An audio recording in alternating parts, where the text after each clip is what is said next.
Hello, folks, and welcome to Kaizen Institute's webinar on the Zero Defect Vision is Still Alive, sponsored by Promega. We'll be starting up at the top of the hour in about 13 minutes. And in the meantime, we ask that you be patient, and we will be with you very shortly. Thanks.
Hello, folks, and welcome to our webinar on the Zero Defect Vision is Still Alive, presented by Kaizen Institute North America and our sponsor Promega.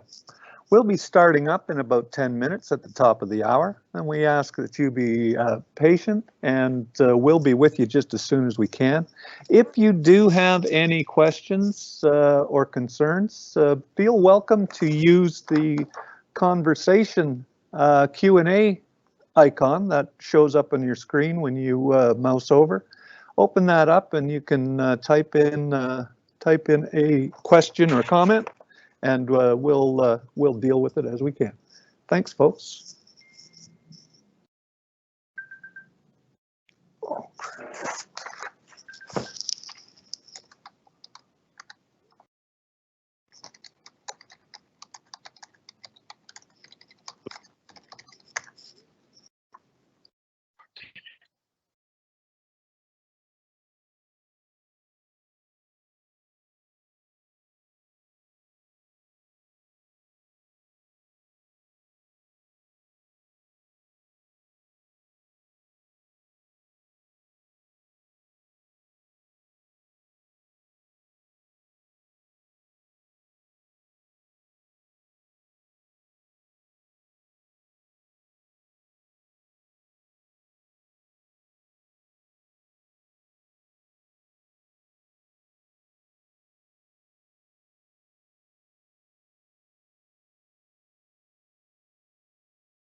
Hello, Hello, folks, and welcome to Kaizen Kaizen Institute's Institute's production production of the of the Zero Zero Defect Defect Vision Vision is is still still alive. alive. We'll be with you in about 3 minutes, and in the meantime, if you have a question or concern, feel free to use the meeting Q&A. It'll appear if you mouse over the middle of your screen, and we'll be with you right away. Thanks.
Hello, everyone, and welcome to Kaizen Institute's webinar on the Zero Defect Vision is Still Alive, sponsored by our partners at Appeal Production. My name is Chuck Cherry, and I'm your host today, and it's my pleasure to introduce Mike Mickelwright. Mike will be leading us through our webinar today, and Mike is the Kaizen Director of Operations for the US. He has over 30 years of experience in leadership of Kaizen lean and quality groups, and he's also the author of 2 books, Out of Another Bleeping Crisis and Lean ISO 9001.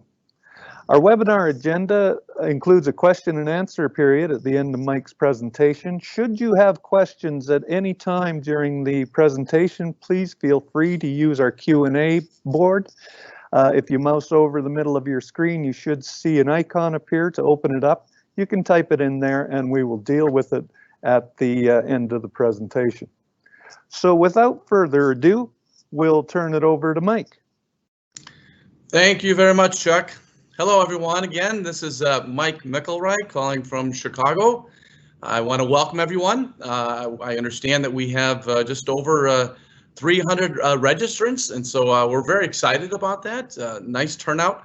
And also, we have a mixed group. We have invited people from our own lists, our Kaizen folks and acquaintances and clients that we know of.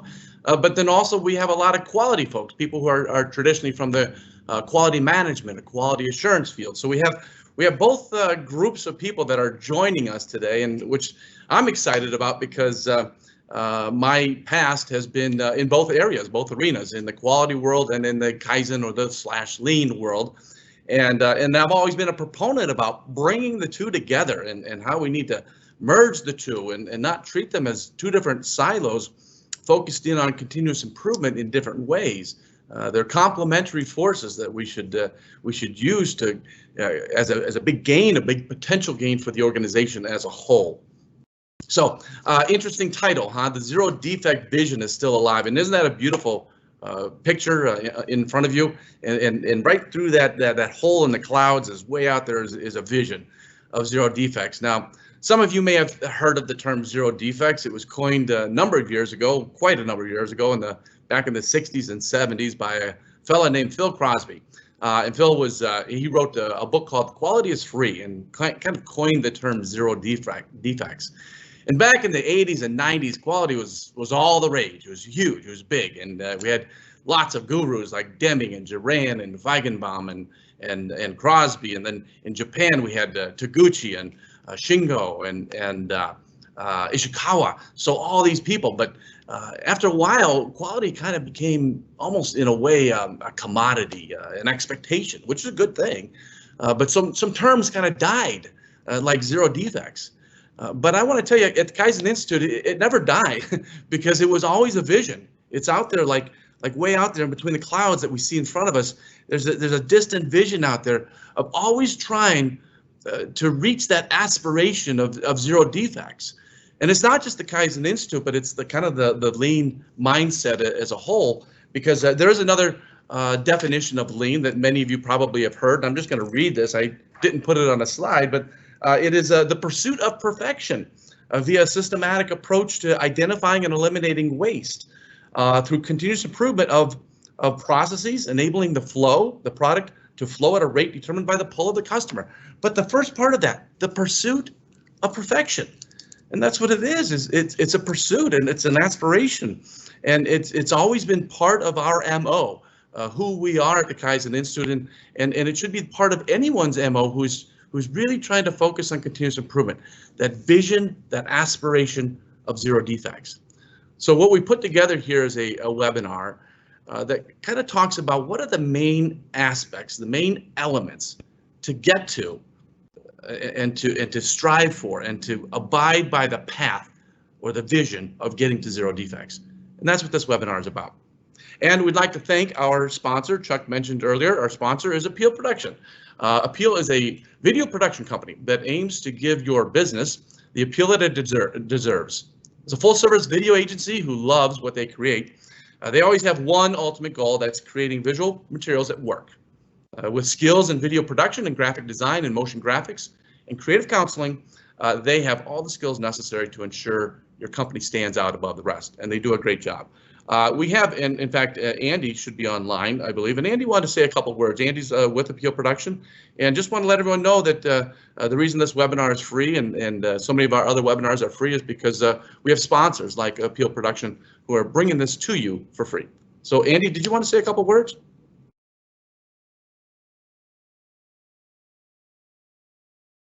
We'll move on. Perhaps Andy's not on.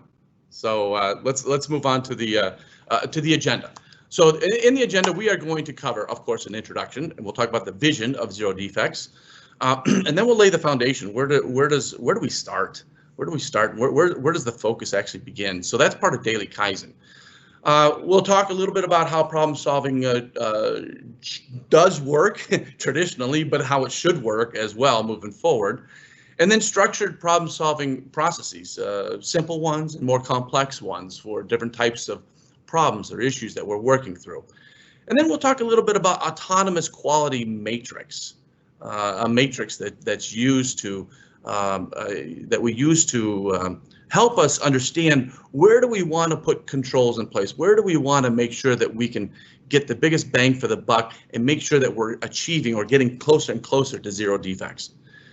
And then what are those tools and means and techniques that we can use to ensure that we have autonomous quality and to ensure that we can make sure that we are achieving or getting close to zero defects. And so we'll talk about different means such as Poka-yoke and other types of means such as standards. And then finally, we'll finish up with Kamishibai. So again, when I talked before about the merging of two worlds, the quality and the Kaizen world or the lean world, and how they can be complementary to each other. This is part of this, and so the presentation will talk about traditional quality assurance terms and techniques and so forth, and traditional Kaizen terms and tools and so forth, and how we can marry the two together to make sure that we have one overall very robust system that is getting us towards zero defects. But of course, we have to start with a definition. There's always a definition, very basic. Quality means delivering a product or service in accordance with the customer's requirements, whatever they might be. For product or service quality, we're talking about really what is the customer actually seeing and they feeling, the experience, and they're evaluating. And then, of course, there's process quality. And that means processes. We want to achieve a high level of process quality and eliminate mura, eliminate variation or mura, eliminate muda, eliminate muri, which is the overloading or inconsistency in load of people and processes. And so all of these are related to process quality. And so we want to increase process quality. If we increase process quality, we therefore increase product quality. And so one has to come before the other. And we're going back up the chain, upstream, and making sure that we're looking at not just the product quality, but process quality, which becomes so important and forms the basis of this webinar. Now, why do we have quality problems? Well, there's a lot of questions as to why we have quality problems in specific circumstances in your field, in your business. But I think the biggest thing is, and I think this is the most important point of this particular slide, is that oftentimes when a client or a customer, or even when I work directly for companies, there might be a high defect rate. Let's say it's 10% on something. And so immediately what people want to do is change something.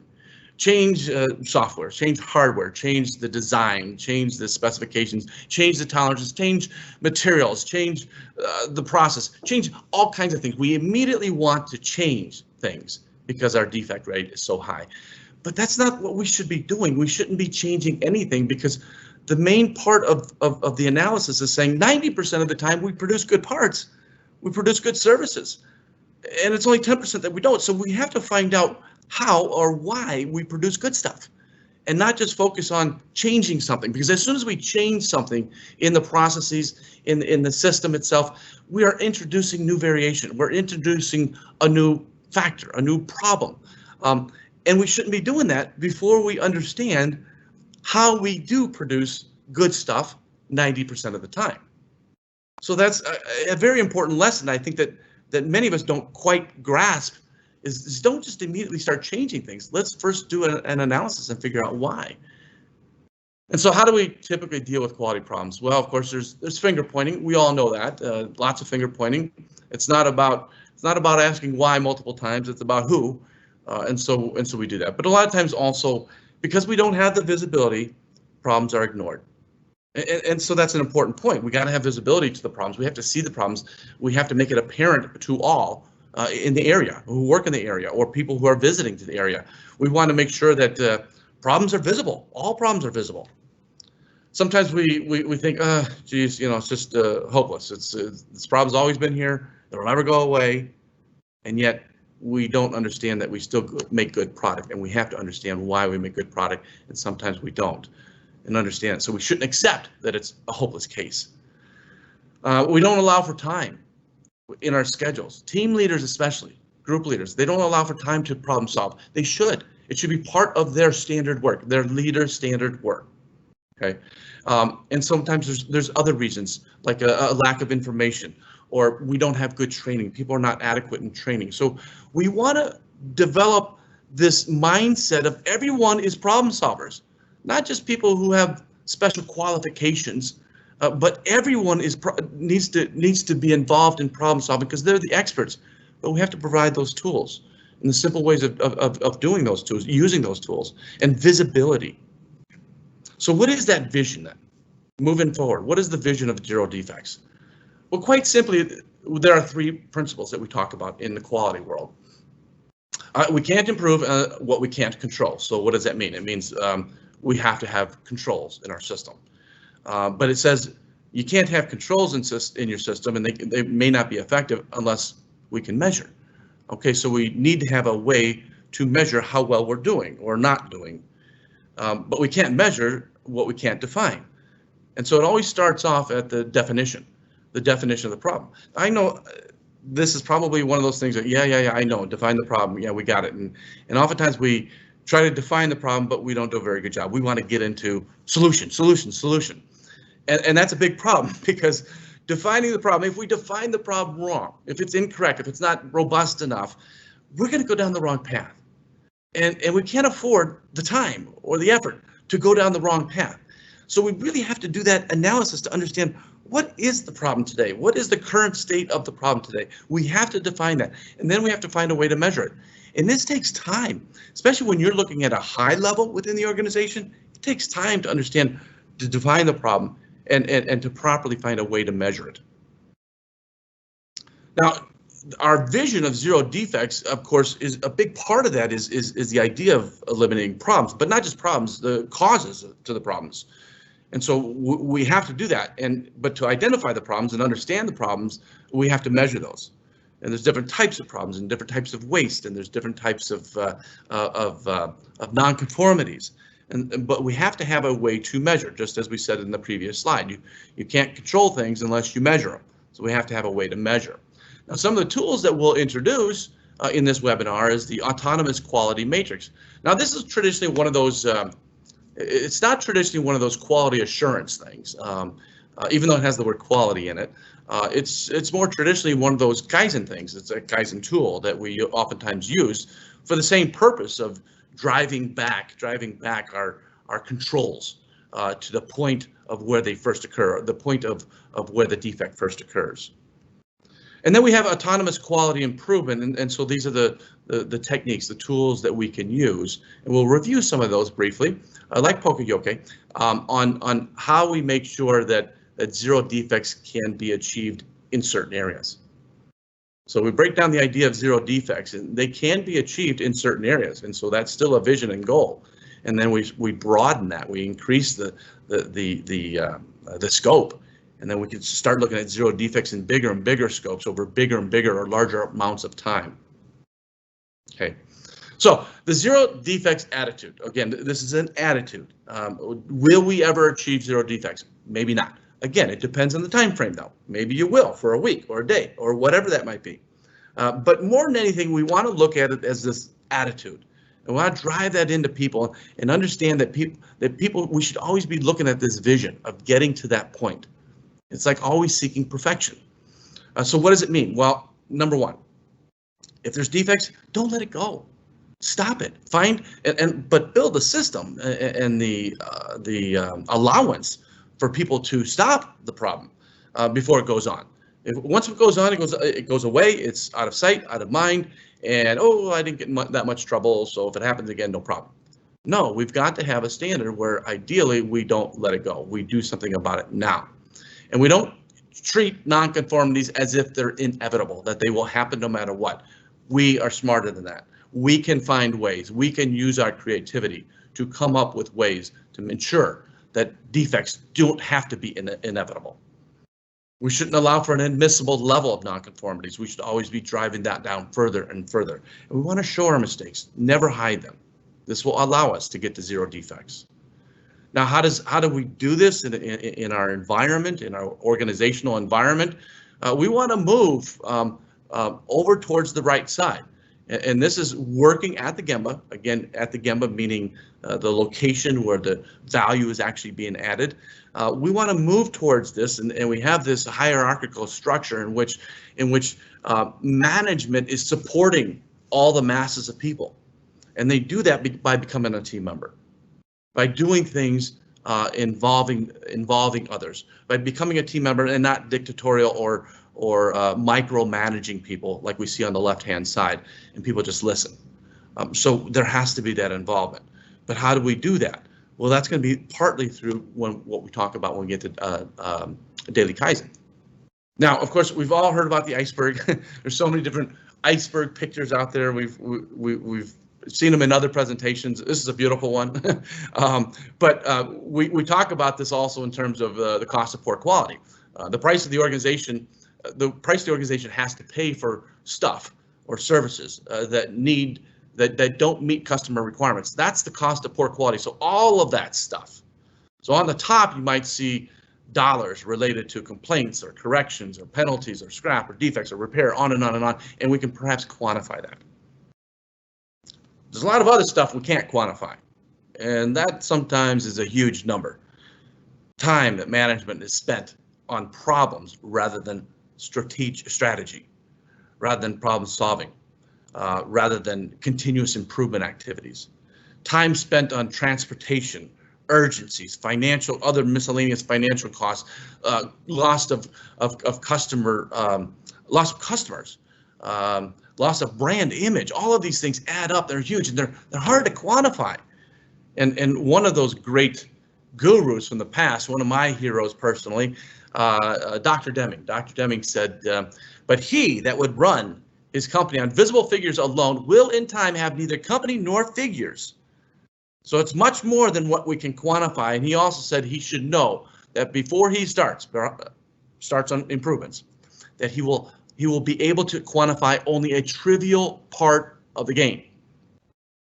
It's kind of like one of those things where, you know, when you're making process improvements, and there's a heavy reliance on return on investment, and in fact maybe too much on relying on return on investment. This is saying that whatever you calculate in return on investment for process improvements is probably much greater than that. It's much greater than that, but there's so many unquantifiable, non-quantifiable entities. So oftentimes companies will break down the cost of poor quality into 4 different elements, and this is not a bad idea, especially if you have the vision of 0 defects. They break it down into external failures, internal failures, prevention costs, and appraisal costs. And so you see over time, we want those to kind of start shrinking. The 0 defect mindset would say we would want to see external failures and internal failures go to 0 eventually. That's our aspiration. That's what we're always trying to achieve. Now, what happens to prevention and appraisal? Well, prevention, there probably will always be some prevention costs. That doesn't mean that we don't try to decrease it with time, because even when we do prevention-oriented activities, we want to make sure that they're efficient and they're effective. Appraisal costs over time. In the ideal world, appraisal costs should also be decreasing. Appraisal meaning inspection, checking, reviewing, things like that. Those should also be decreasing, because if we're instituting poka-yoke or mistake-proofing techniques, the need for appraisal decreases, and that should be our goal. So we'll be focusing in on that and talking about that quite a bit. But this is another way of breaking down the data and measuring and monitoring yourself, and the teams can do this during daily Kaizen. So again, perhaps another chart here that some of you may have seen, because this is kind of a common theme in many different presentations, but the idea is that the cost of poor quality, the cost goes up the further downstream you go. If we found a problem in production, the cost, if we see it in the warehouse, it's a little bit higher. In picking, higher. In packaging, higher. In transportation to the customer, higher. And even with the customer, much higher. So what's the message? The message is simple, but now we have to put it into practice. So the message has been there for years. We need to measure at the source. And when we talk about the quality autonomous matrix that you'll see later on, that's what that's about, is finding out where do we see the defect and where did it occur? And if we see the defect in step 8, but it occurred in step 4, we just increased our cost. How do we get that back to step 4? So this is the message, is that we need to measure at the source. We need to capture things now before they go on and cost the company even more money. So how do we do this? What are all the different ways that we do this? Well, first we start off with daily Kaizen.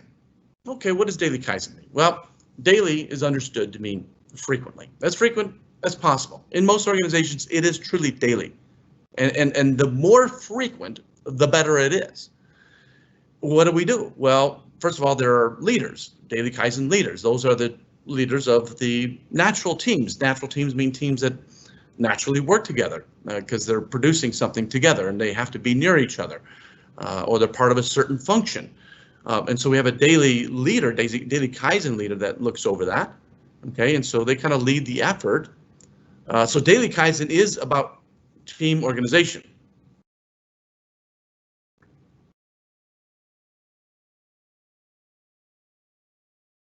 Okay, I assume we're good, Chuck? Just if you let me know that everything's good.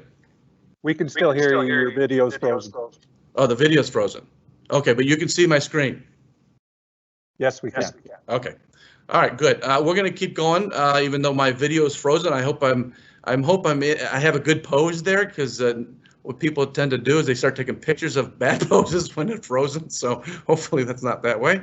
Anyway, Daily Kaizen is also about the main tools. And so the main tools in Daily Kaizen are the team board, a standardized agenda that's being followed during the huddle meetings. Okay, so what does all this mean? So this is going to be very brief, but it's going to give you a concept of what is important here. So Daily Kaizen, what does it do? It creates the habit of team meetings. Team meetings are so important. I mean, what is the number one problem that employees talk about within their organization? It's oftentimes communication. There's no communication. It's poor. Well, here's a communication device that's very useful, and it focuses in on planning, deviation of indicators, and actions for improvement. So what does this mean? How does this relate to zero defects? Well, deviation of indicators. We're showing our performance, how well we do. It's out there in the open for everyone to see. And anytime we're not meeting our goal, and our goals, our vision is going towards zero defects, anytime we're not meeting those, we see it visually. And so we want to do something about that. And so Daily Kaizen will be the impetus for creating those actions for improvement. So it's extremely important to have Daily Kaizen if you have a vision of zero defects, because we have to be tackling and addressing all the defects throughout the entire day, throughout the entire process. Daily Kaizen is about short duration meetings, frequent meetings. Okay, just like everything in Lean or in Kaizen, like single piece flow, don't do things in batches, break it down. Don't do one meeting once a week, that's a batch. Break it up into 15 minutes every single day. That's a little bit more towards single piece flow, much more effective that way. And there's got to be a lot of visual support, visual management. But it transforms Daily Kaizen. The purpose of Daily Kaizen is to transform people in natural teams. Okay, transform them into what? Into problem solvers. Transform them into people who are going to swarm on a problem, get to the problem and attack a problem. That's what the transformation is about. That's what Daily Kaizen helps us to do. And in a zero defect mentality or aspiration, we need that. So we make sure that the teams are capable of improving and keeping their processes and work areas on a daily basis. And it enables everyone to be problem solvers. So this is one of my favorite slides. And it kind of addresses why Daily Kaizen is so important. So on the left-hand side, you have a person who is going or scheduling a boat trip, and it was planned to take 4 days. The person in the boat realizes after the 4th day, looks up and doesn't see his island that he was trying to get to, his destination. And he realizes, he looks on the map, and looks at the stars, and oh my gosh, I'm way far away. I'm a long distance away. What happened? Can't let that happen. So finally gets his way back to the island, his destination, and he arrives after 7 days. 3 days of waste. So he says the next time, the next trip, next month, he goes, he says, I learned my lesson. I can't check it after I'm supposed to be there. It's too late. That's like checking a product after it's fully assembled. It's too late. So what do? Well, we need to check it more often. We need to check it at each of the process steps. In this case, this person's going to decide to check it every single day. At the end of each day, where am I? What is my target? Where am I heading? And then course correct. And he course corrects. So he gets a little bit off target each day, but he course corrects. Gets to the island in 5 days. Much better. 1 day of waste, 2 days better than the previous edition. So he realizes the next month when he goes to the island that he needs to keep doing this, but even more often. Check his location more often. And so he checks his location every single hour. And as he checks every single hour, he does small course corrections, if necessary, and arrives at the island in 4 days. Per schedule, per what it should be, per standard. What's the lesson? The lesson is quite simple. We need to check our progress on how we're doing with regard to quality, with regard to our vision of zero defects frequently and in many locations. We need to constantly be looking at this in order to achieve what we're really trying to achieve our goals, to achieve quality improvement overall, process improvement overall. So daily Kaizen is about team boards and having those KPIs, those key process indicators that the team has jurisdiction over, they have control over, they can affect. The team boards also have the work plans, the overall improvement cycle, what is that improvement cycle, and ways to track performance. And here you see many different examples of some team boards in front of you. And you can see they're all very colorful. A lot of them are manual, some of them are a hybrid between manual and electronic documents. They're bold, they jump, and you see problems in red or potential problems in yellow or whatever it might be. That's going to say, hey, we got a deviation or a potential deviation. We need to do something about it. And that's what you see here. So a blown up team board example, kind of a fun one in a pizza joint. So on the left-hand side, you have some people issues, their vision, the attendance, their check-in, how they're doing today, vacation planning and skills matrix. In the middle, some performance metrics or KPIs, how well they're doing for orders, for baking time in this case. And then on the very bottom, team rules and their agenda. On the right-hand side, here's the path towards continuous improvement. Here's the path towards zero defects. What you have on top is what we call oftentimes a 3C form. Very simple problem-solving form. You'll see that later again in this webinar. But what is the concern? What is the cause? What is the countermeasure? And who's doing what about it? And then our work planner. So all of this together, this forms the backbone. This forms the basis for driving us towards zero defects. It's visual, it's an indicator to say how well we're doing, and it provides us with ammunition to take action and to assign responsibility. Now, how should problem solving work? Well, our usual approach is we have a problem, it's identified, we do a bit of firefighting, we take some immediate containment action, whatever that might be, to make sure that the product doesn't move any further or the service doesn't go any further. But then, of course, the problem reoccurs because all we did was firefight. We placed a Band-Aid in place. I don't want to get gross or anything, but you know, there's a reason why we use the analogy of Band-Aids.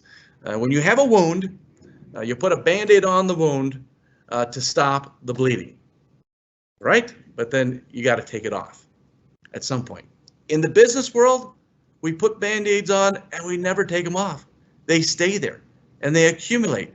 And that's why we have a lot of waste. At some point, we've got to heal it. We've got to go back. So in this particular case, when we look at the usual approach, just because we fought and the problem's going to reoccur. When the problem reoccurs, we're going to find someone to blame, and we're back to the blaming game. Now, how should it work? Well, quite simply, on the very bottom, we have our preferred approach. Problems identified, we take that immediate containment action so it doesn't get any further, but then we go through and we stop the process and we start defining the root cause very, very soon. We develop solutions and verify the effectiveness of solutions. Solutions, plural. Multiple possible solutions.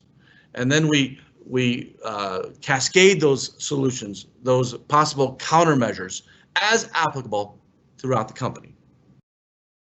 So this is how it should work. We have a defect, let's say it's found at the customer. That could be an internal customer, external, doesn't matter.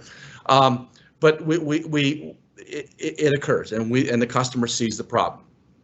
So then we contain the problem. We say, okay, whatever we got in process B, C, and D, let's make sure we look at it, we inspect it, we're not having the same problem. Let's make sure it doesn't get out any further, okay? Now we go back in time into upstream and we start saying, okay, well, way back in process B, this is where the problem occurred. Again, when we talk about the autonomous quality matrix, that's a tool to show this. You'll see that. But the problem occurred way back in process B. That's when it first happened, but we didn't see it till process D or at the customer.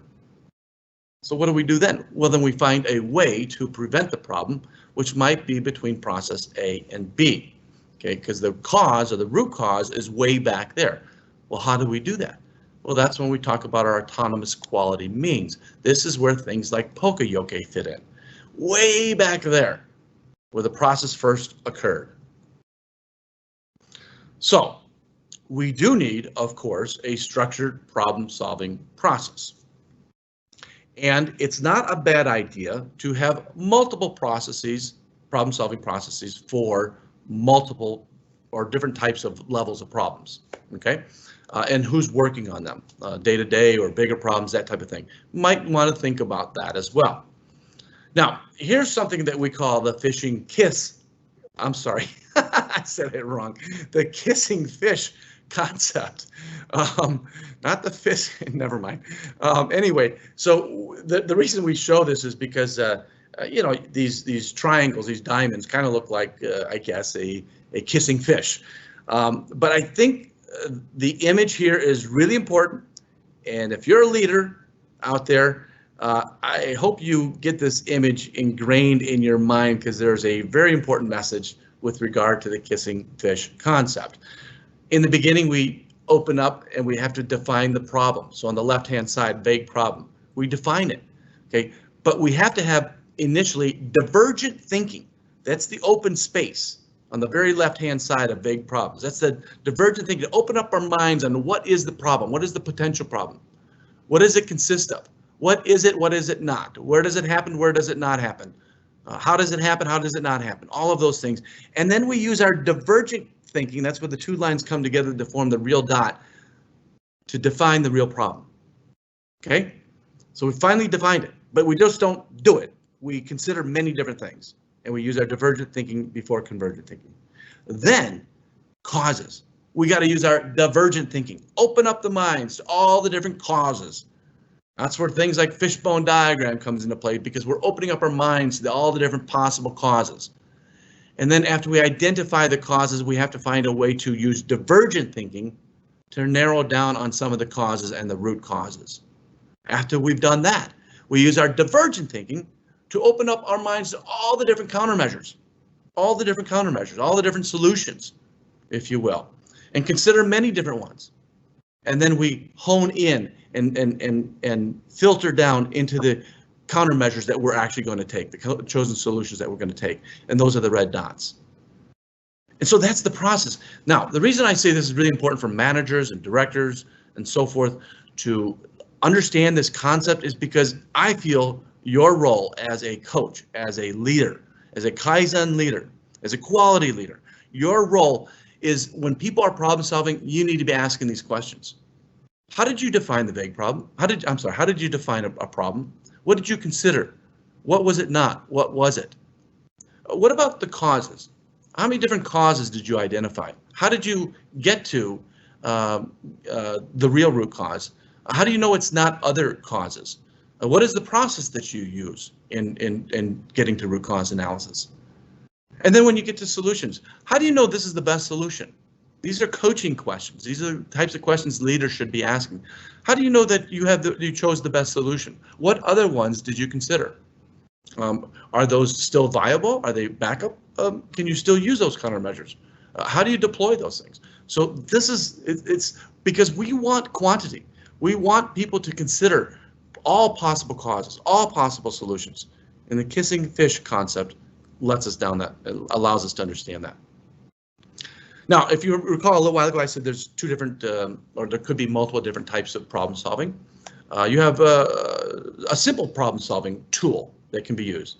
And often this is used in daily Kaizen. So you saw this before on the board that I showed you, of a simple 3C form. The first C is usually case or concern, and you record those. And this could be a deviation from the expected result for that day. This could be seeing waste, observation of waste. And then we go through and we identify the cause, and we identify the cause by going to the location, going to the Gemba, going to the point where the product is made, and then we come up with countermeasures. And some of these countermeasures could be short-term fixes, they could be long-term fixes as well. We want long-term, we want both actually. So a simple little 3C tool, and here's an example of a 3C tool. I mean, this again could be on a board, on a visual board, could be in columns like I showed you earlier. This one looks more like a report. But again, it's a simple problem-solving tool. We say simple because of the number of steps, 3C. Now, I know that you're looking at it, you probably say, okay, wait a minute, now I see 4 C's. So I try to explain this to people. So if you're into like college sports, you know, you look at the Big Ten. The Big Ten a long time ago had 10 teams. Today it has 14 teams. And a lot of other conferences are like that. But the name still stayed there. This is kind of the same thing here. 3 C's started off with the first 3 C's. But then, of course, in the spirit of PDCA, people thought, no, there should be a 4C. We got to be checking solutions. So here's an example of the case, some simple causal analysis using the fishbone diagram, the improvements, the countermeasures, and finding a way of prioritizing which ones to take, and then checking your solutions to see if they're effective, if they worked, verifying those solutions. So that's the simple tool. And again, really nice to use in daily Kaizen, where we want to go through the process quickly for smaller, shorter problems, okay? Now, sometimes we have more complex problems, much bigger. They're perhaps related to the strategic objectives of the company. And so we might need to do something that's a bit more complex or a bit more focused and make sure that it's much more robust. Now, again, we have quality folks in the audience, as I mentioned earlier, and a lot of quality folks are responsible for their corrective and preventive action system. And they have a problem-solving format of some sort. And you'll see a lot of overlap with this. There are some slight differences. There are differences, and so I'll try to point those out as we go. But there's a lot of overlap, too, as well. And this is an area where, as an example, where 2 different entities can merge. This is a tool that we see in front of you. It's a Kobetsu Kaizen. Kobetsu means focused problem solving. And so this is a tool that is used in the Kaizen world, but you'll see a very strong relationship to corrective action, preventive action forms in the quality world. And again, this is an example where the 2 can merge. Let's just have one form. Let's take the best from both and merge the 2 and just have one so we have less confusion in the organization. Anyway, so in this this format that we use for Kobetsu Kaizen, we start off with step 1, which is the problem selection. And so I'll be going through a page or 2 on each one of these. But big picture, problem selection. Step 2, kind of in the middle there, is problem description, and this is where we break down the problem. We want to understand the current situation. So that's one big difference. In the Kaizen world and the lean world, we want to always make sure that we truly take the time to understand the current situation. So that's when we do things like current value stream mapping. We videotape changeover processes. We're always focused on the current state. So that's where it fits in here. What is the current state in step 2? Then, and we're breaking down the problem into perhaps finer amounts of detail. Then step 3 says, define the goals. Now, to some people, the goal definition, it's a little late. It's step 3. Why isn't it step 1? The reason it's step 3 is because we want goals that are specific to how we broke down the problem in step 2. The specifics of how we broke down the problem in step 2, and then formulate our goals based on that. Then we go through step 4, which is our root cause analysis. Step 5, problem solutions, our countermeasures, and who's doing what, when, and where, how we are experimenting, how we're trying those out, perhaps during an event, a Kaizen event. And then step 6, we do our solution check. Got to verify the solutions, got to verify, did we do okay or not, and why not? And then maybe we start looking at other countermeasures that we identified in steps 4, 5, and 6. Step 7 says, hey, standardization. Got to develop our standards. We're all about developing good standards and then improving the standards. And then finally, step 8 is communication to the organization on the changes and the training on the new standards, good effective training on the new standards, and then deployment. Where else do we want to deploy these throughout the organization? So step 1 is problem selection. So we want to say, well, why is this a problem? Simple. Why is this a problem? Is it because our competition doesn't have this problem? We didn't have this problem last year, 6 months ago, 5 years ago. Maybe it's because we have a strategic objective that we're not even close to, and so that's a problem. So we want to meet that. Maybe there's an expectation, new expectations from customers. So what we produced before was fine, but now the customers want something different. Okay, so we're asking these key questions And again, remember, this is the divergent point of thinking. We want to ask lots of these types of questions, and then we converge on the actual problem statement based on after we've asked all of these questions. Step 2 is the problem description. This is where we break down the problem into finer elements, and there's lots of different tools that we can use, many different tools that we can use. But again, the concept is break it down so that we have something that's manageable, so that we can have more focus when we start doing things like root cause analysis. So this becomes very important. We can use a lot of the different tools. Some of these tools are tools that Ishikawa taught us many years ago. I got verification charts or check sheets, the 5 W's and the 2 H's. It's an analysis that we do when we ask what, where, why, when, which, how, and how much. I hope I got all those right. And then we have flow charts. Could be current value stream maps, Pareto diagrams, histograms, a differential analysis on the very bottom, which is kind of an is not analysis. The problem is this, but it's not this. The problem occurs here, but it does not occur here. So these are all different ways of breaking down the problem, which are only going to help us when we get to root cause analysis. It's going to help us do a better job. So once we broke down the problem, then we start defining our goals. Okay, and very simply, we want to use SMART goals. And I'm sorry I don't have the acronym spelled out here, but let's see if I can remember this. Specific, measurable, attainable, realistic, and time-based. And so we want to make sure that it meets all those elements.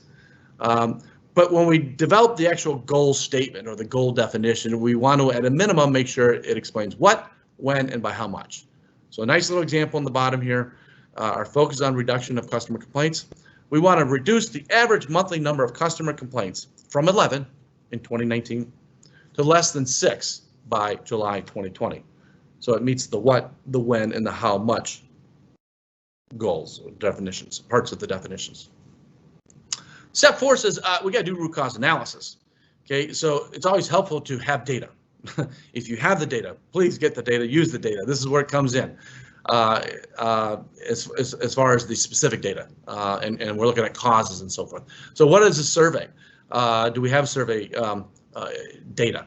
We look for correlations between cause and effect.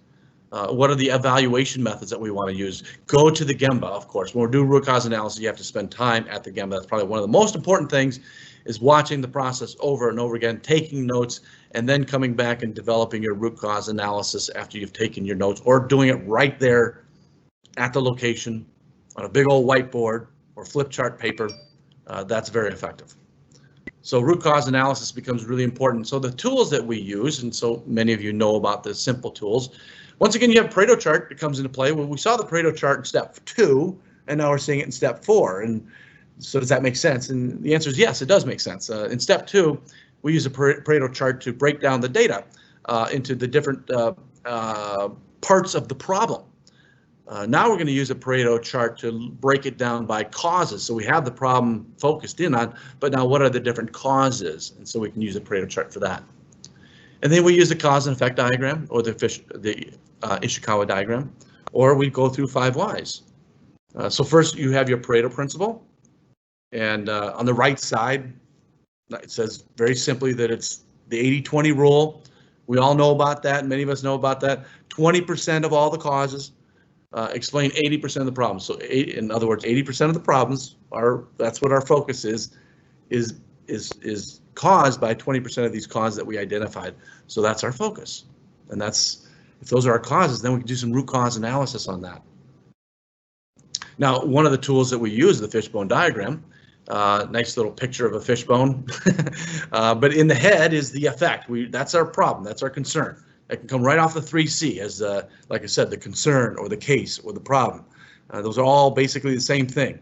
And then, you know, root cause and effect diagram is really kind of like organized brainstorming, right? And by organized, we put it into categories. So some of the main spines on the fish, we might use the 5 M's or the 6 M's.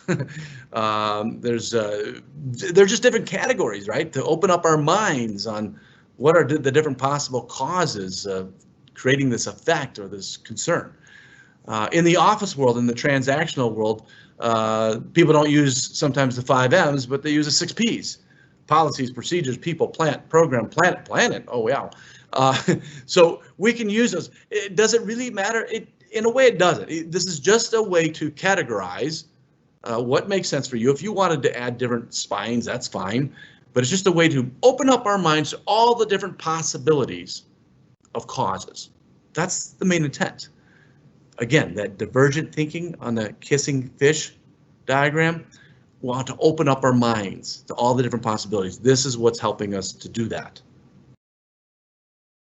Now, if you recall, let me go back again. If you recall, though, after you do the divergent thinking, you also do the convergent thinking, where you want to narrow it down to some causes or some root causes. And that's where the 5 whys can come into play. Now, this is the 5 whys that some of you may not have seen. It's something that I used years ago with some clients. But the idea was, and oftentimes we put this, what you see here, on the back of a whiteboard, so that and all these boxes are outlined in black tape, so that we fill it in. We use it as a tool, and then we wheel the whiteboard out to the Gemba, to the location where the problem is. But in the upper left-hand corner, we define the actual potential problem. Again, that's the same thing as the head in the fish here, the effect in the fish, or on a 3C form, it's the cause or the case. I'm sorry, not cause. It's the case or the concern. And so we have this little box, and we put it in the problem in the upper left-hand corner, and then we just say, well, why did that happen? We go down that specific path. It's in purple. Why did that happen? Why? And then we might have many more branches off of this too as well. Now there's another branch that you could have. It's the detection path. Why was it not caught? And then why did that happen? Why did that happen? Why did that happen? Why did that happen? On the right side it shows the relationship to the different types of actions that can be taken.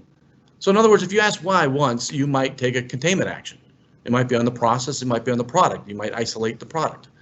If you ask why 2 or 3 times, you might take a permanent action. Maybe like you mistake-proof the process. You use some poke yoga. If you ask why 4 or 5 or 6 times, now you blame the system and you change the system and you develop preventive actions so the problem doesn't happen again. I used to like putting that off on the right side so you can see the relationship between the countermeasures you take and the 5 why analysis. So this is something that we want to do, but what's the point here? What we're trying to do is say that like before, there might be multiple causes, there might be multiple root causes, but also there might be multiple countermeasures. Just on one branch, on one path of going why, you might have an action to take after asking why once. You might have another action to take after asking why 2 or 3 times. You might have another action to take after asking why 4 or 5 times. It's important for leaders to see this and for us to ask questions about this, because oftentimes we see people just saying one action, just showing one action. It's like, really? Only one action, one countermeasure off of all this? Oftentimes there's more. We got to contain the problem. We want to fix something for this particular part number or this SKU, and then we want to make sure it doesn't happen ever again. So now we have lots of countermeasures, potentially, in a big problem. So again, we were talking about a big problem here, and that's why we use the larger, more complex process. So as we do this, we say, well, okay, how do I narrow this down? And so we oftentimes use a benefit ease format or 4-box solution, benefit difficulty. There's different names that's used, but the idea is let's look at these countermeasures and let's weigh them based on the benefit in helping us to achieve the goal that we identified in step 3, okay, or the impact, and also what is the ease of doing so with regard to time and money and so forth, and then prioritize those. And those with a high benefit and easy to do in your upper right-hand corner, you do it now. And then you see the other possibilities. If it's easy to do, low benefit, just do it. If it's a high benefit, but not so easy to do, maybe we're going to need a plan, develop a plan. And the last category, maybe we don't even do. So this is important because this is part of our convergent thinking, and narrowing it down to the countermeasures that we want to take. Step 5 says we have to develop a plan. Very simple plan. Put it on your daily Kaizen, so it's very visible to everyone who's doing what, when, and how. Maybe you have some kind of color coding system, some kind of visual management system, so that we know what to address during our daily Kaizen meetings. So maybe we're testing out, we're experimenting, and we have a little system. And so you see a little example that down there with the 3 red dots and the box around it that means it's a successful test. And if there's a line drawn through it, it's a failed test. Something like that to make it visual. The idea is that we test, we experiment, we have a plan, and we show the results. Step 6 says we do a solution check. All right, well, let's go back and let's compare how we did. Where were we before and where are we now? And are we achieving the goal? Are we getting to the goal? If we're not getting to the goal, which is very, very possible, we go back to that root cause analysis that we conducted. And there's plenty more countermeasures that are on that 4-box matrix that we can choose from now. Maybe we just did the ones in the upper right-hand corner, those ones you just do it now. But now we start looking at the other ones to get us to the point of achieving that goal. So another reason why we need to, as leaders, Kaizen leaders, also be asking questions like, what are the countermeasures did you look at? What are the ones that are on hold? What are the ones that might you try in the future? So we do our solution check. Step 7 is really important. They're all important, but this is also very important. We develop new standards. So again, in the Kaizen world, we talk about visual standards quite a bit. In the quality world, you talk about procedures and work instructions and so forth, and maybe there's a way to measure the two. But one way or the other, we gotta develop these standards. And we got to introduce them, and we got to make sure that they're used. And we'll talk about that at the very end of this webinar when we talk about Kamishibai. Okay, so but also when we standardize, we want to make sure that we have control systems in place. We built this new standard. This is the new way we do business. We've trained people on it, but we need to make sure that we're doing those the right way according to our process, our new standard. So we do Kamishibai audits, but we also still want to continuously measure how well we're doing. Are we improving beyond that? Are we at least maintaining all the improvements that we made? And so we measure and monitor our KPIs in Daily Kaizen. Step 8 says we do our follow-up activities. We implement those. We look at where all the improvements can be applied in other similar processes, other areas, and we make sure that all of those are properly documented, and then we roll it out in the spirit of PDCA, because now we've done a plan, we did the actions, we checked our results, and A is we're going to take some more actions, and that's multiplying it out and rolling it out into other areas after perhaps we make some more improvements. Okay, so we need that, all that problem-solving stuff. That's really important to do. Now, where do we do it? Where do we see this? How can we draw focus to the areas in order to maintain this vision of 0 defects? Well, one of the tools that we use is the autonomous quality matrix. And so you see a process on the left. There's a workstation, and application 1 says that what we want to do is avoid the occurrence of failures and defects. So we build standard work. And we also make improvements further upstream so that things don't happen before that point. And then the second application of what we're trying to do, of course, is making sure that our defects don't get transmitted onto the next operation.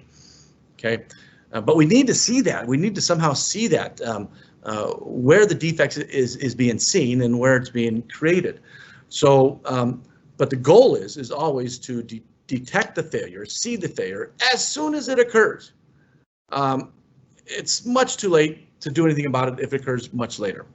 And then we isolate that item before it's transferred onto the next process.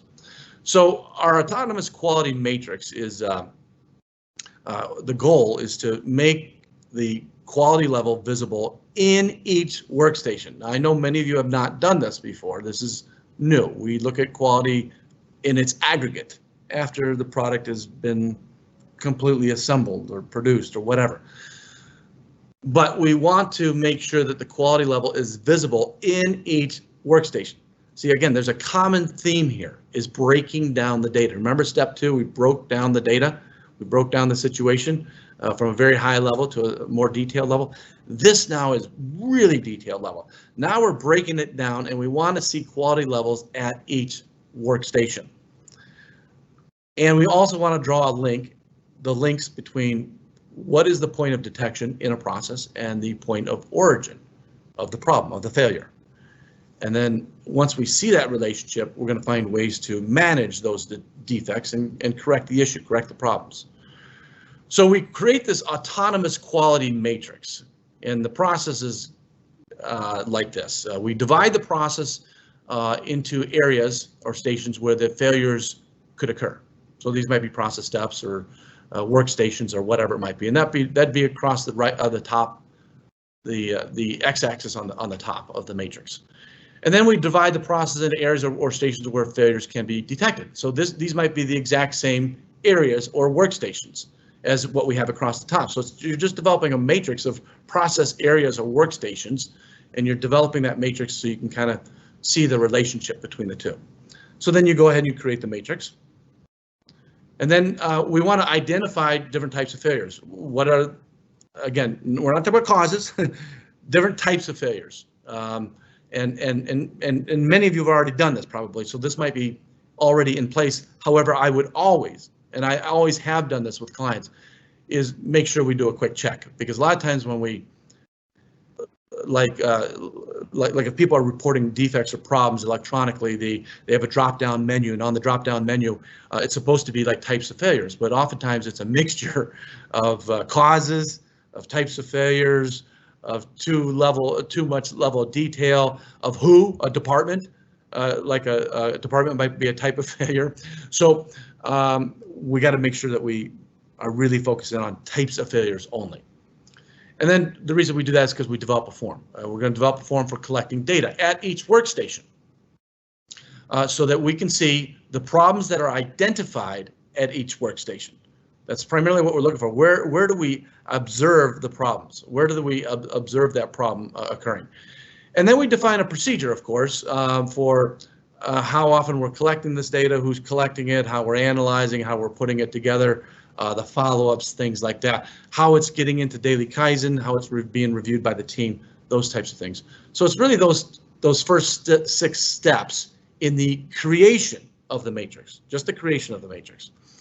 Now, the management of this is this process. Step 1, of course, is kind of where we just left off. We collect the data at the Gemba according to that procedure that we just developed on the previous slide. Then maybe we do weekly assessments of the results. And from that, we develop our Paretos. And then from the Paretos, we are updating our matrix that you see in front of you. And from the matrix, we can kind of see what the issues are. So I'll explain that in a second. We do the matrix assessment and we define an improvement action.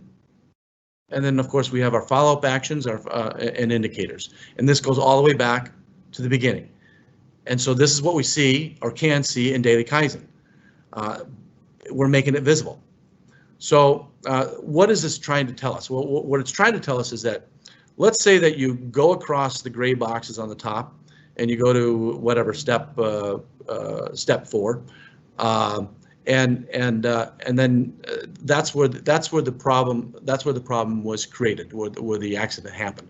But then you drop all the way down and you say, okay, where was the problem first seen? Where was it detected? And it was seen at step 6 of the process. So we created in 4 and we detected in step 6. That's going to be far away from that diagonal line, which means it's a problem. It's a problem that we have to work on. In other words, we're detecting it way too late. So we're just making the problem very visible to everyone to say, hey, we have an issue here. We're detecting problems much later, this particular problem much later than when we created it. So what do we do about that? Well, that's part of step 5, where it says matrix assessment and definition of the improvement plan. What do we do about that? That's what gets us into our autonomous quality means. First, there's a couple examples of how people use this matrix and place this matrix on their daily Kaizen huddle boards. And they use this during their analysis to drive towards this vision of 0 defects. So what are the benefits? The team's extremely engaged now. Problems are not hidden. They're using the matrix themselves. They're adding the data, the information themselves. The data's good now, but there's this focus and this vision that everyone now has on 0 defects, and we can start to, there'll be this awareness of having a much quicker response to quality issues, which will get us closer and closer to that vision of 0 defects. So now we've identified the issues, and we've identified this gap between when we detect a problem and when we make the problem. So now what do we do about it? Well, we go to autonomous quality means. And in here, we start talking about things like developing our work standards, developing our quality control standards, Poka-yoke, and Judoka. And so we'll talk a little bit about each of these. So there'll be 4 different elements that we talk about. And we're also going to show you a little bit of video too coming up fairly soon on Poka-yoke. So first of all, standards. Standards are beneficial for many reasons. They help retain knowledge, they're great for training, they're fantastic for audits. And by the way, who uses the standards? I always ask this question, who is the customer of the standards? And most people will always say, well, the employee, the worker, the person who's doing the work. And I always say, well, no. Because if you watch them, you go to the Gemba, they will never refer to these standards. They don't look at these documents. The standards are primarily there for the team leaders, the group leaders, the Kaizen leaders, because they're the ones that own that process, and they're the ones that should be assessing reality versus the standard. And if the two don't match, then we need to take some action. We need to get them to match. We need to change the standard. We need to train or better train or whatever it might be, but we have to do something. So we need to put these standards into action. So again, in the quality world, we're talking about job instructions. We're talking about procedures, those types of things. In the lean world, in the Kaizen world, we're talking about standards, visual standards. The two should be married, but simplicity is important. Visual, a lot of visualness, is that a word? Visuality is necessary. Simple colors, those types of things, because we want to be able to use these for easy reference. And this makes management easier. This avoids recurrence. This allows us to control variation. So we got this really nice diagram on the left-hand side, and basically what the idea is, we roll the wheel up the incline of improvement, and as soon as we roll it up a little bit more, we shove another standard in there. We move the standard in there as a wedge to keep it there. But as soon as we make improvements, as we saw in the problem-solving process, we develop that standard. And then we're auditing or assessing against that standard as we go on. So I kind of told you about some of the features of visual standards, work standards, and you see a lot here. Lots of colors, photographs, few words, simple, easy to look at, simple, easy to use. Our quality control standards. Well, what's the idea behind this? Okay, so on the left-hand side, you have process, you have quality inspection, and there's a good, bad assessment, and we detect our failures. Okay, fine, sounds good. Now, on the right side, it says, all right, well, let's, in the spirit of what we've been talking about, quality at source, and bridging that gap between when we detect a problem and when it occurred, let's not just do quality inspection way at the end. Let's do it throughout, so that as we produce, we're killing 2 birds with 1 stone. As we produce, we inspect. As we produce, we inspect.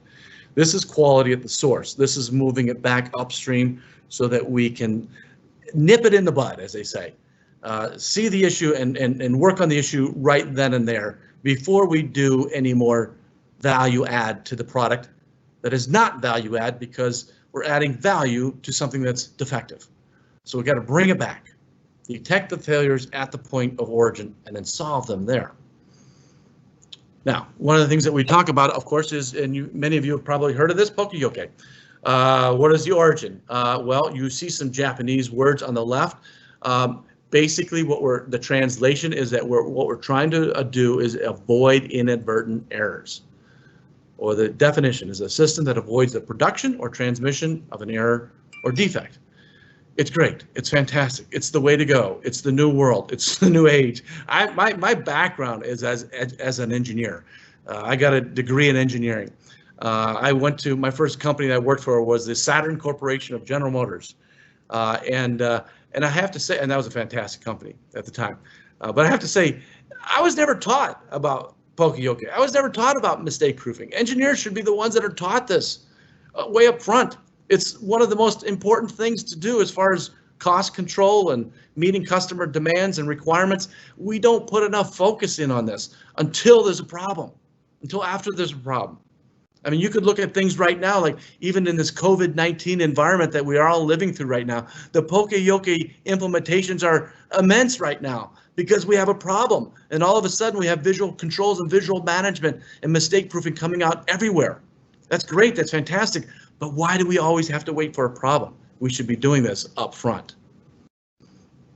The types of failures that we have, well, we have all kinds of failures, right? That people make mistakes, they forget, they don't understand, they weren't trained, they didn't identify something wrong. It's a beginner's problem, voluntary mistake. But all of these, so many of these right here are blaming people. They're blaming people. The guy forgot. Why? Well, he's a person. He's a guy. He's a girl. He's a whatever. Whatever. We're blaming people throughout, and we don't want to do that. So Dr. Deming, again, one of my heroes, he had his 14 points, and one of his points, point 3 of of the 14 points, was cease dependence on inspection.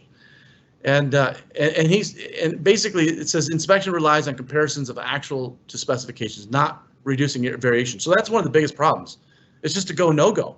But the main thing that we have to do is reduce that variation. That's what causes us to get out of spec sometimes. And so inspection doesn't do that for us. It's not enough. And reliance on inspection has not changed over the years. And please don't get me wrong on this. Also, it's not just inspection sounds like a manufacturing term. But no, it's done in the transactional world, in the service world. We just call it different things like checks or reviews or whatever. I mean, there's different terms that we use. So I'm going to show you, we have a video here, just a short clip of a video that I'm going to show. And this is a video from our sister company, the business unit Kaizen Institute Online. And you're going to see me, but Kaizen Institute Online has a lot of different videos on different topics related to primarily Kaizen, but also quality as well, and the relationship between the two. And so we're going to show a little snippet here, and then we'll come back to the presentation.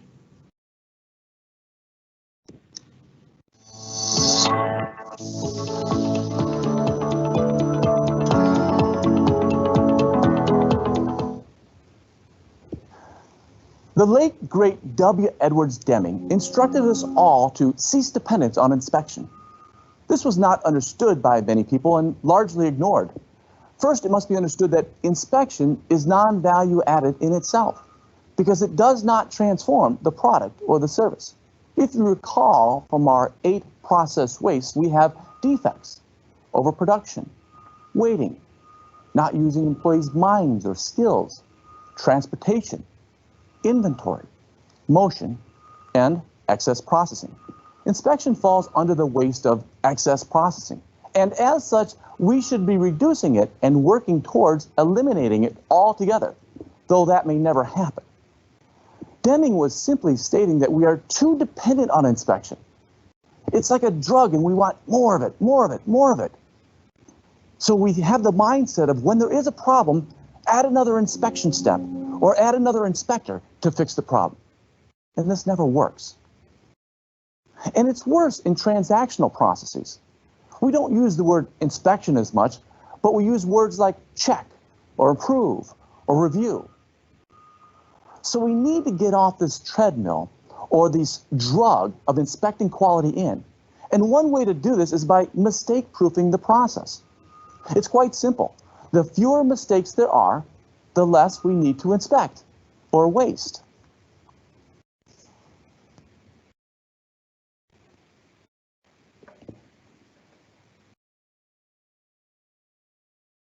All right, great. So again, excuse me, I'm going to show you one more clip from the same series. This is a little bit more about Poka-yoke. And again, you understand the purpose of this, but you see right there, smack in the middle, it says a single department can have hundreds of Poka-yoke. And I really want to stress that. I'm going to show you a clip of some of the examples in the process of gas filling gas into your car. We're going to show this clip from the video too as well. But it's only a clip. It's a 9-minute segment, and I'm only going to show you about 2 minutes. But there are 20, 30, 35 different types of Poka-yokes that are in place in our current system of filling gas into the car. So I'm going to show you this video right now. One more clip.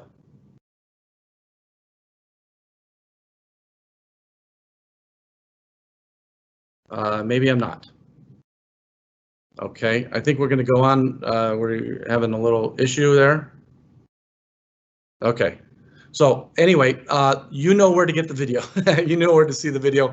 What you would have seen is I was at a gas station, and I'm showing many different examples of mistake proofing at the gas station. So but Philip, excuse me.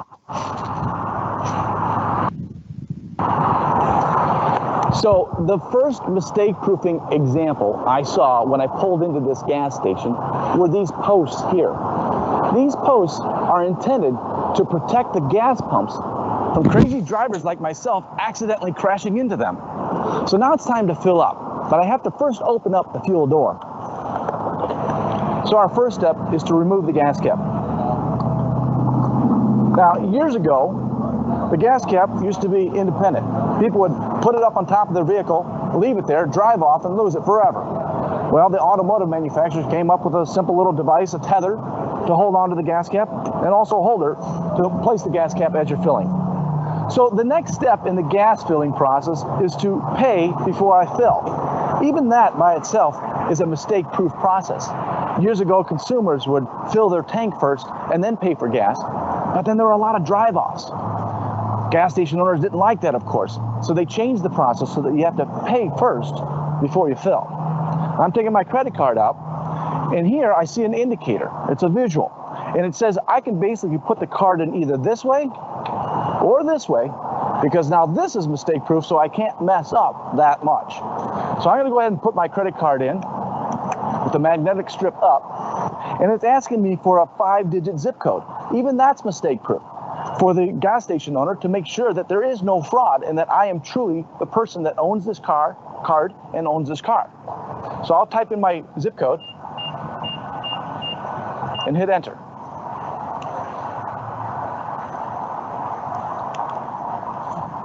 It's asking if I want to become a rewards member. No, not really. And now I'm supposed to select the nozzle.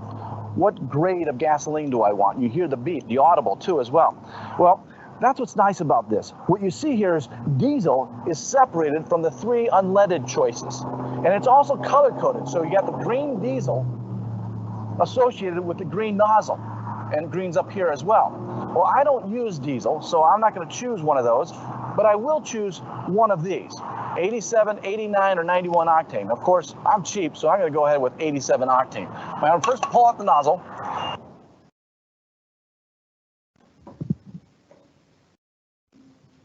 Very good. Okay, so we're going to continue on, and you should see there the PowerPoint in front of you once again. And so we're going to move on to the next slide. And so this slide kind of builds on what we saw before. We saw the first 2 on the left hand. We don't have the slides yet, Mike. Okay.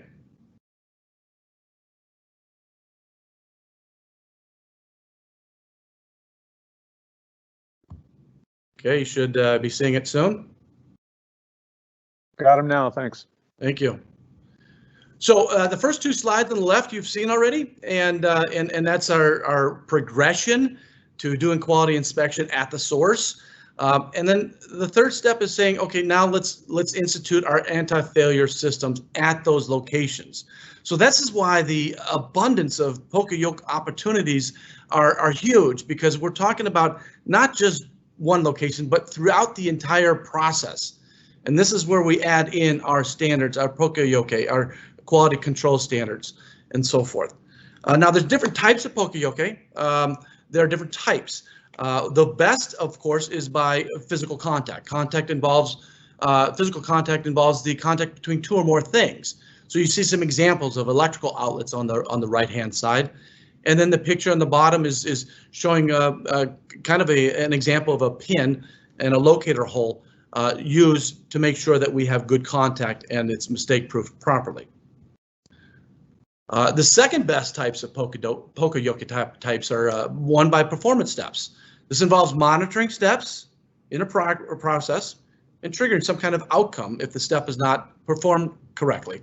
So it shuts down the line, or there's an audible or a light or whatever that might be, but there's some kind of audible to make sure that it's clear that there's a problem. And then there's fixed value. That involves setting specific values that trigger an outcome and having the process count up to that trigger. So like if your parts are coming off an injection molding machine into a box, it's on a scale. When the scale hits a certain level, the conveyor belt moves to the other box, and we avoid the overfill situation, something like that. So those are great types of poka-yokes, and this is what we need to be focusing in on. The third best, and again, the third best is still great, it's fantastic, is making it easy to do it right. This is where 5S comes into play. Colors and color coding, symbols, shapes, operator-initiated audit detection, even checklists, those types of things. These are the types of things that we want to focus in on, and we want to do this throughout the entire process so that we find our problems, see our problems where they occur as soon as they occur. The other type of quality autonomous means is judoka, which is providing the equipment, people with the capacity to see a problem when it happens at the exact same time that it happens, so that work can stop immediately at that point in time. Could be a photo eye of some sort, but it's that combination of automation with human intelligence. And the process is quite simple. There's a process to see the abnormality electronically, automatically, and stop the process. And there's a process to correct it immediately, and then start doing root cause analysis and implementing countermeasures. Andon, or cord, is a form of judoka, which it's a visual tool that signals a failure. That's in need of attention so that everyone can see it. It could be an audible as well, so that we see that, oh, this machine or this process is showing a yellow light or a red light. And what does that mean in our help chain?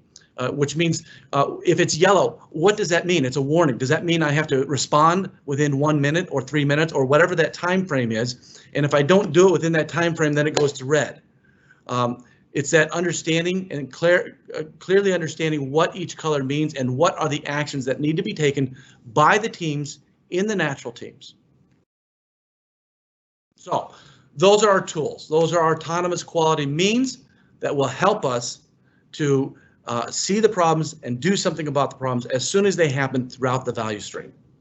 Now, finally, we end up with Kamishibai. Kamishibai is a very important technique. Now, again, a lot of you in the quality world, you have audits, you have internal audits.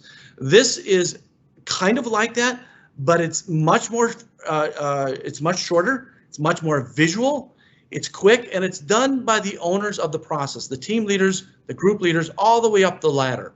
It's a simple little process to get executives to show everyone in the organization that standards are important, so they can venture into the workplace and they can do what is a Kamishibai audit.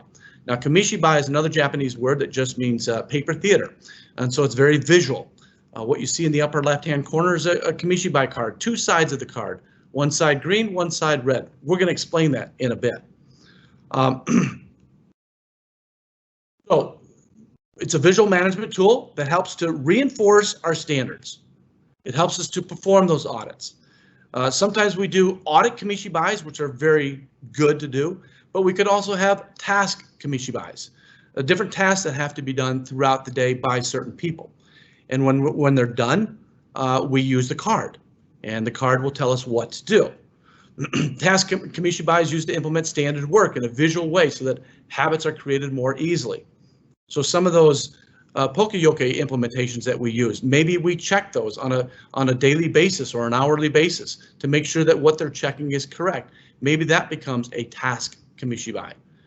An audit Kamishibai, different than the audits that are done in the quality world, they're done much more frequently. They're done every day, but they're short.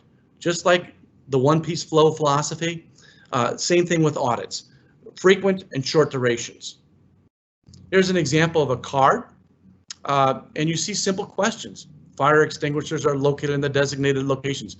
These are simple little questions. This is why an audit, a Kamishibai audit, can be done in 15 minutes. It involves multiple layers of management. There's different topics or subjects like 5S or standard work that can be addressed on every single card. We have the two cards basically stating the same thing on both sides, one side green, one side red. The reason for that is because these are on a visual management board, a Kaizen board, if you will. And when an audit is done, when an audit is scheduled, someone pulls a card out, they read it, they do it, and then once they do it, they hang it back up or they put it back on the board. If everything was good, green side is facing out. That shows everyone that the audit was done and the results were fine. If there was an issue, a problem, then the red side is out. That indicates that it wasn't okay. And if it's not okay, then we need to take an action. And that's where our 3C form comes in. So we talked about a 3C form for simple problem solving. This is an example of that. Again, there's the process on the left-hand side. You have first shift doing some Kamishibai audits. You see the audits that they've done, and you see that there was one that had an issue. It's showing red. So if it has an issue, then we need to write that problem statement. That's done on the 3C form. In this case, it says the tool was not set up properly, the root cause and the countermeasure. So the team would work on this, and the team is actively involved in this entire process of ensuring that our Kamishibais are honoring and respecting the standards that we've developed, and that we're taking action if it's not. And the reason we do this is because now it's focused in on the process, and this is moving it way upstream. This is making sure that we can see problems or potential problems before they happen, thus ensuring we get to that vision of zero defects. So this is just another example of a card that's used for an area manager, and some of the questions that they ask. Kamishibai cards are in place, they're being utilized. Operator training matrix is posted and it's being utilized, and so on and so forth.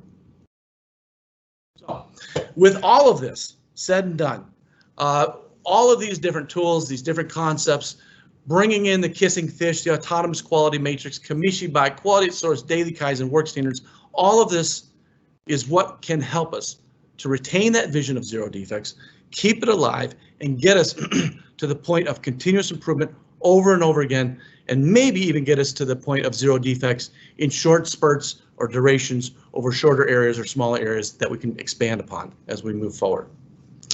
So with that said, that brings me to the conclusion of the webinar. Kaizen Online, you saw a couple of videos. This is some information on Kaizen Online. You can go online to Kaizen Institute Online, and you can preview many different videos.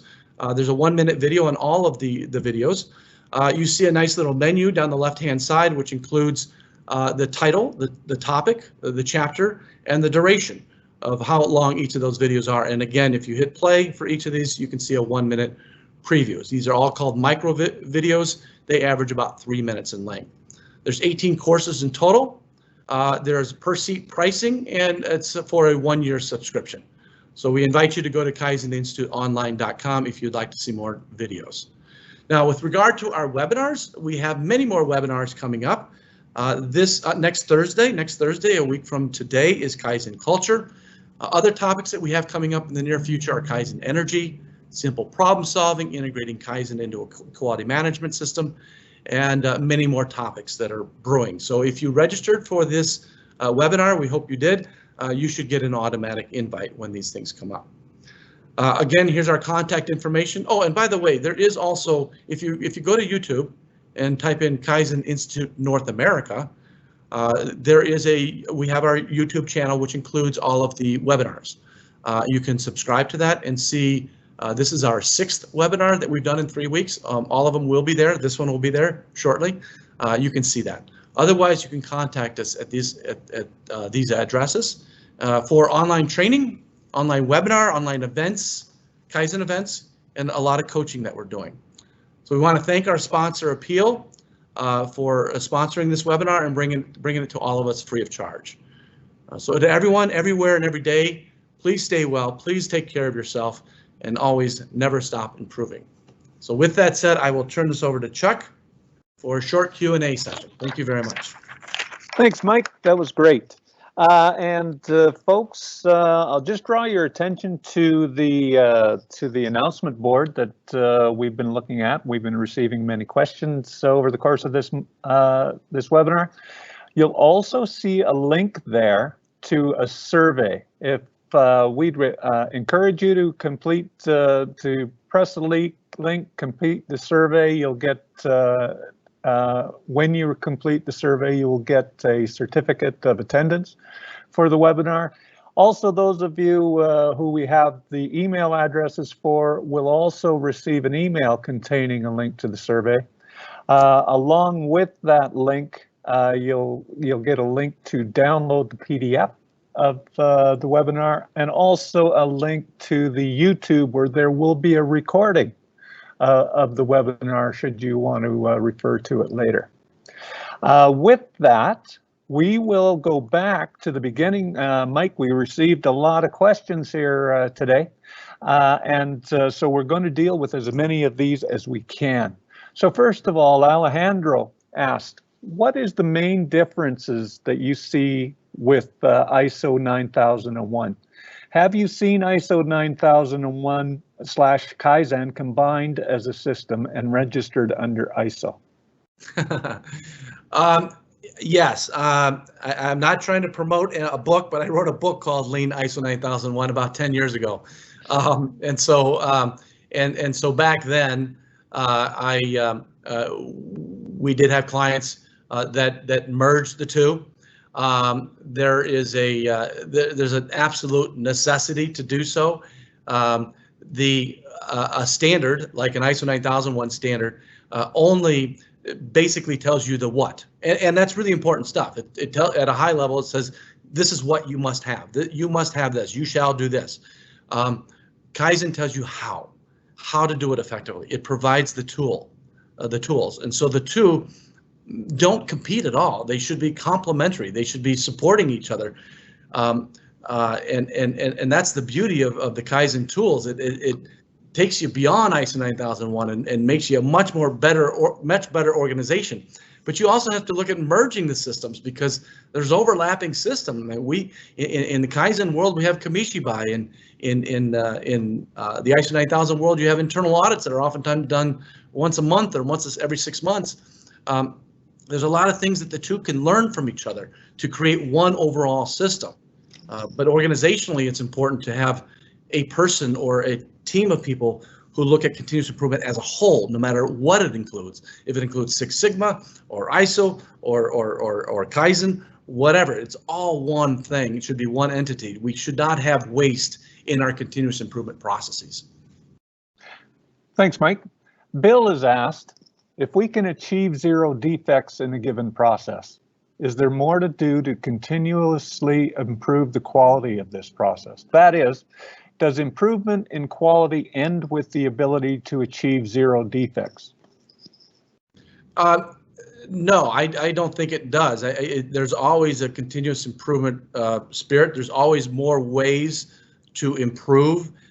Sometimes it goes beyond. You can expand the scope. I mean, because again, if you achieve 0 defects, it's over what time period, and over what time period, and also what scope of the process itself. And so we could expand the scope. If we achieve 0 defects in a certain area over a certain time period, let's keep expanding the scope. But also in the spirit of Six Sigma, where we talk about defects per million opportunities, what you want to do is look at reducing the number of opportunities. So even if we've achieved 0 defects, that doesn't mean it's not going to come back and bite us in the future. We want to also still focus in on reducing the number of opportunities through poka-yoke, et cetera, to move beyond where we've been, where we're at. Thanks, Mike. I've got one here that I'll answer. Tom asked if the Kaizen Institute issues continuing education units for viewing the webinars. We are not registered with the body that grants CEUs. However, we will be looking into that further as we're doing more and more of this type of training. But right now we don't. So the next one for Mike. When do you use FAST goals, F-A-S-T goals? Is that something you're familiar with, Mike? I'm not. I apologize. I don't know what FAST goals are. I haven't used that term. Okay. We'll move on to the next question. Can root analysis be used for all organizations, regardless of size and nature of their work? I would assume that they mean root cause analysis. Is that right? Yep. Yeah. Okay. Can you repeat it? Can root cause analysis be used for all organizations, regardless of size and nature of their work? Absolutely. You can do it at home. Do it at home with your spouse too, as well, and your at-home processes. If you have a process, there are problems, and we can get to the root causes. We should be able to get to the root causes and use that process no matter if you're in the transactional world, the highest levels of the organization.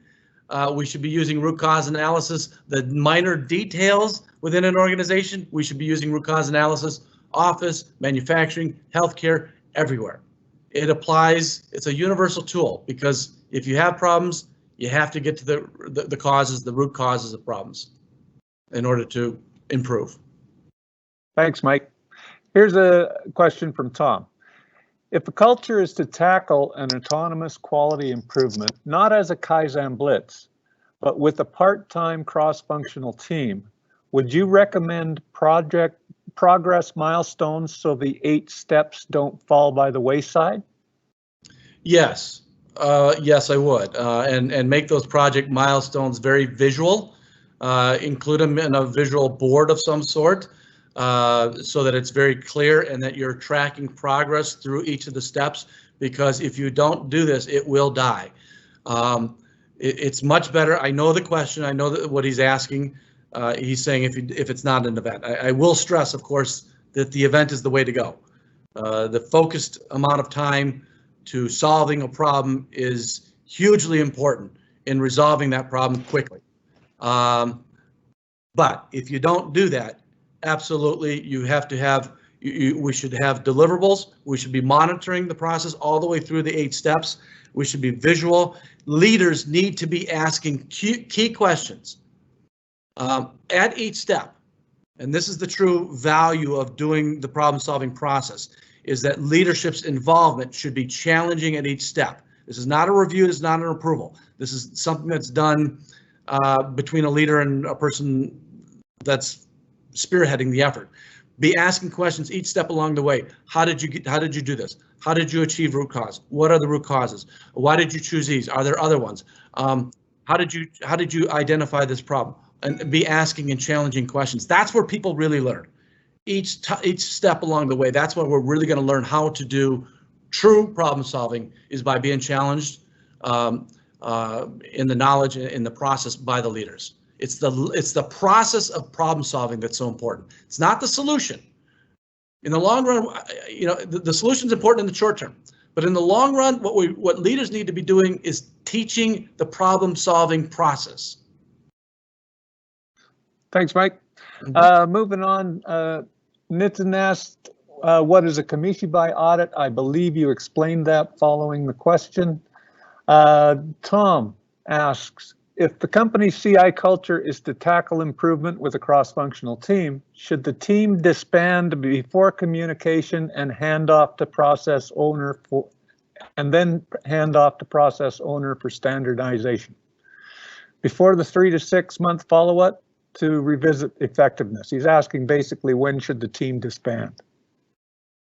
Okay, when should the team disband? Okay, so what we like to do if there's a team, a project team, or what we call a breakthrough Kaizen team, is to have a closing event.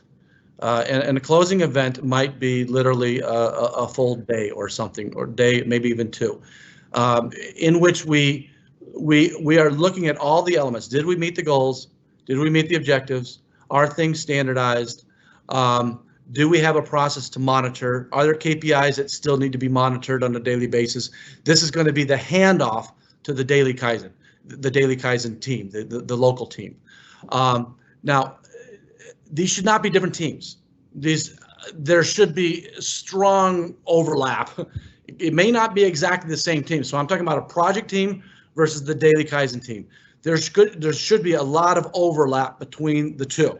It may not be exactly the team, but there's got to be liaisons. There's got to be people that are involved in both, because we need the people in the natural teams to be working on the projects. They have to be involved in working on the project. Otherwise, they're not going to own it. We don't want special teams, a team of problem solving, a team of problem solvers, because they have special skills working on a problem in someone's area that they don't work in.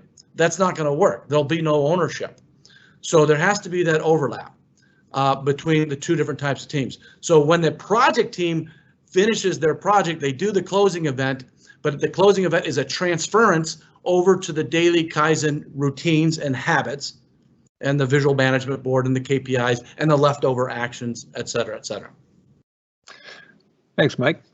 Question about the detection of failures. You recommended detection of failures at the point of creation. The question was, isn't that more expensive than detecting them at the end?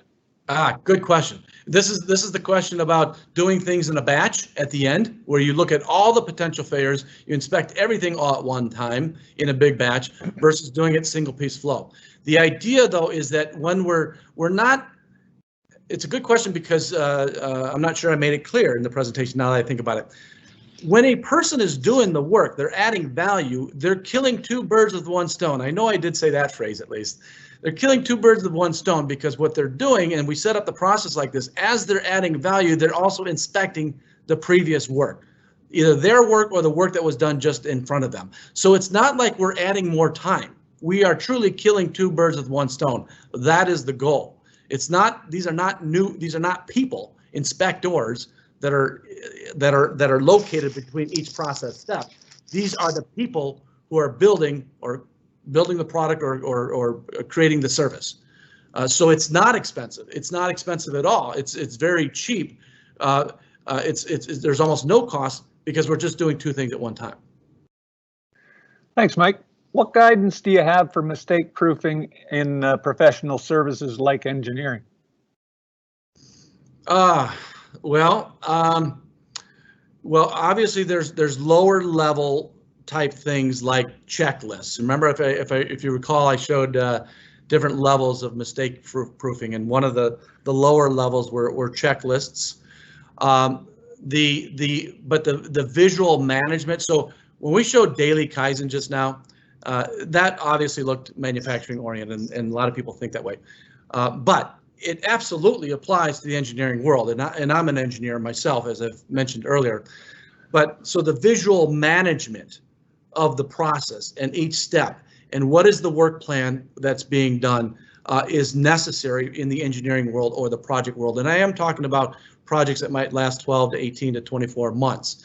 There should be tasks. There should be a work plan in daily Kaizen, so that we know what every engineer is working on that particular day. Now, their daily Kaizen, again, the more frequent, the better. But in some worlds, like in engineering, maybe daily is too frequent. So I've seen a lot of organizations where in engineering type worlds or project management type worlds, maybe it's every other day, but it's still frequent, because the point is that people are working every day, and there's some expectation of some work being done every day. And so we should be monitoring that, just in case we get put behind, we fall behind, and we can assist that person in helping them to achieve this. So every time we do this, and then each step along the way, there are certain deliverables. Those deliverables can be part of a checklist. That's part of the mistake proofing that can be done. We can develop electronic forms, like even when you order something online. When you order something online, there's certain fields that have to be filled, have to be completed.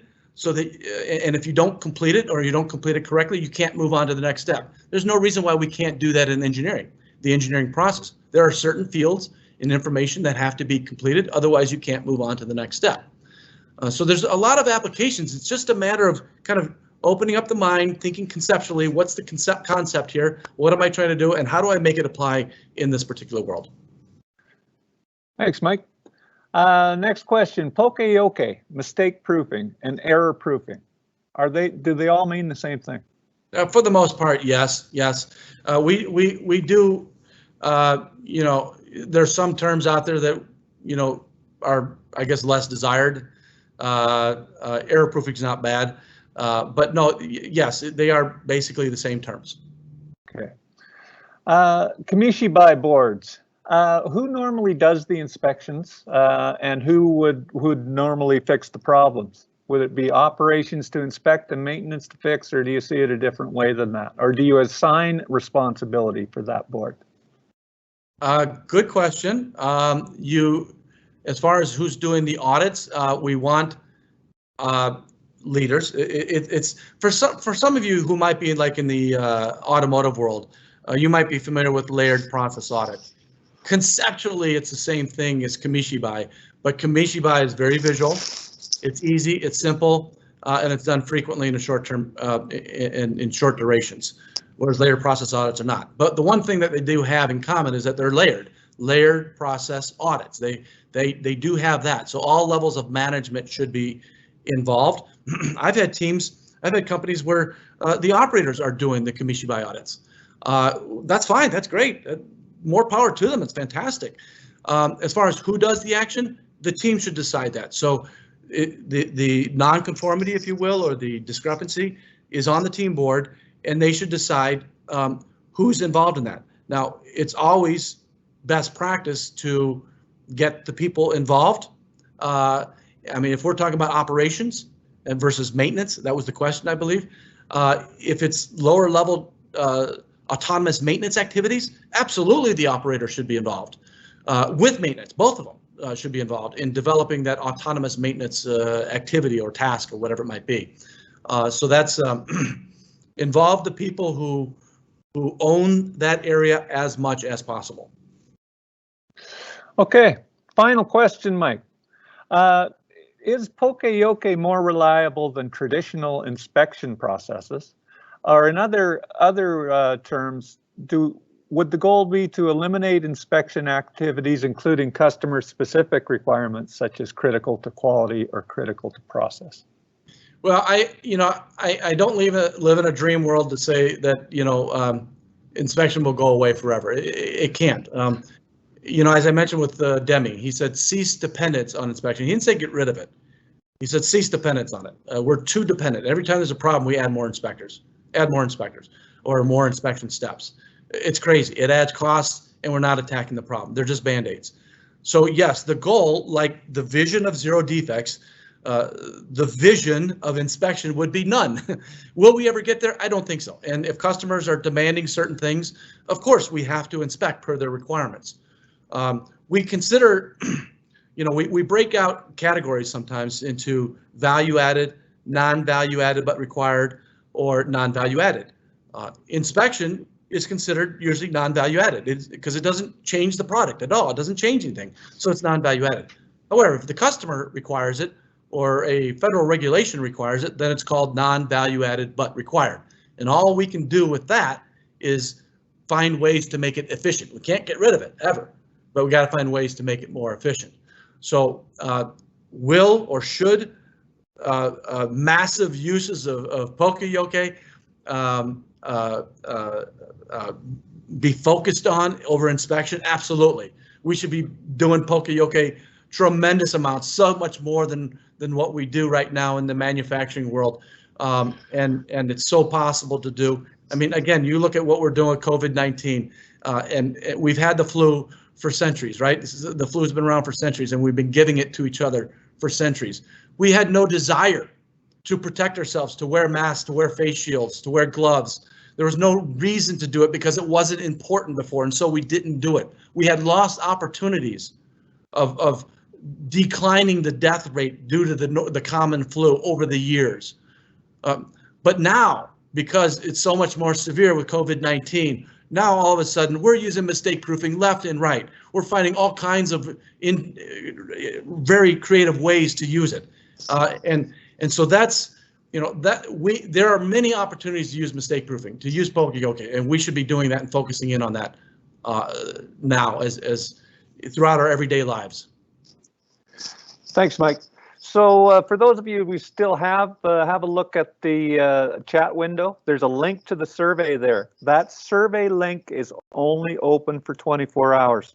So if you want to get a certificate of attendance, you must hit the link either here or the one you'll receive an email later on. It's only open for 24 hours, and we'll get a certificate to you within the next couple of business days if you fill in that link.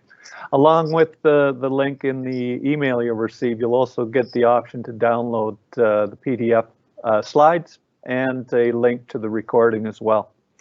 I want to thank Mike so much, and I want to thank Appeal Production for being our sponsor on this webinar. We will be back again next week on Thursday with Kaizen Culture, and we hope to see lots of you there. And in the meantime, stay safe and keep Kaizening. So long, folks. Thank you, everyone.